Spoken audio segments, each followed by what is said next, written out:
Pourquoi il y a la Voie lactée, comment sont apparus les peupliers et comment Phaéton a failli consumer le monde.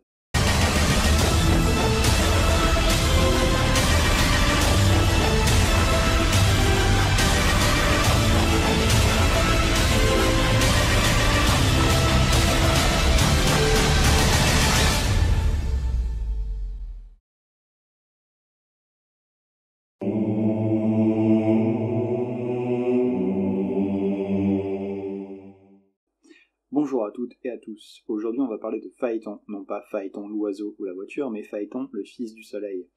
Quand je dis soleil, je parle bien entendu d'Hélios et pas d'Apollon.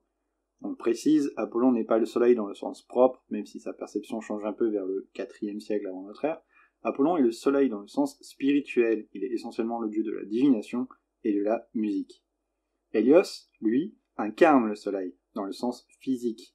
Petit exemple, lorsqu'Aphrodite est surprise en train de tromper son mari Héphaïstos, c'est le soleil qui la surprend et on parle d'Hélios et non pas d'Apollon. D'accord ? Bref, on en revient à Phaéton. Ce jeune homme est donc le fils d'Hélios et de Clymène, une océanide. Ces deux-là sont des enfants de Titan, donc Phaéton et Zeus sont grands cousins. Il a pour grands-parents Océanos et Thétis, et pour arrière-grands-parents Ouranos et Gaïa. De ce point de vue, ce n'est pas un petit dieu mineur.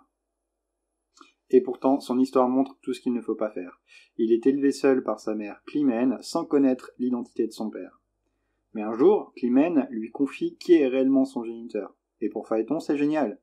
Pour se montrer un peu, il le dit à ses amis, mais ceux-ci, évidemment, ne le croient pas. Phaéton décide donc d'aller rencontrer son père. Ça fait un peu loin, mais il y parvient. Hélios, fou de joie de rencontrer enfin son fils, et lui promet d'exaucer un vœu. Et là, c'est le drame. Phaéton veut prouver à tous qu'il est le fils du soleil, et pour ça il souhaite conduire le char solaire. Hélios ne peut revenir sur sa promesse, mais il essaye tout de même d'en dissuader son fils. Il n'est pas encore en mesure de contrôler le quadrige et risque de provoquer des dégâts considérables, voire de mourir.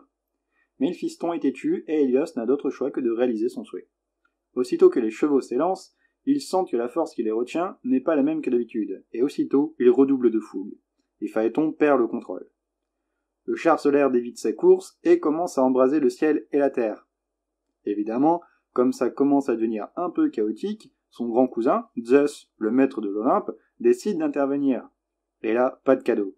Zeus foudroie Phaéton avant qu'il ne consume le monde. Le corps du jeune dieu chute alors à travers le ciel, nous laissant ce qu'on appelle la Voie lactée.